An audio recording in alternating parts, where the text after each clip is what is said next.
د هلمند ولایت پوهنې ریاست اړوند د اتیا قراردادي خالي بستونو د ډکولو په موخه ازموینه د ولایتي ګډې کمیټې له لوري د لښکرګاه ښار په وزیر محمد اکبر خان ښوونځي کې واخیستل شوه.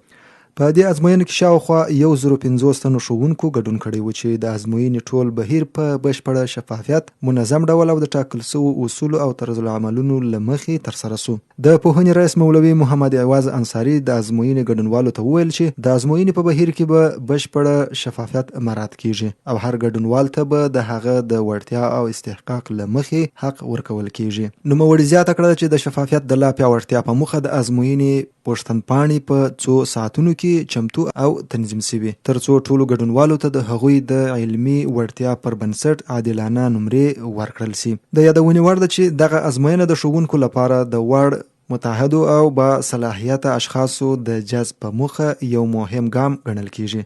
چې له مخې به یاد خالي بستونه په علمي وړتیا لرونکو او مستحقو کسانو ډک کړل شي.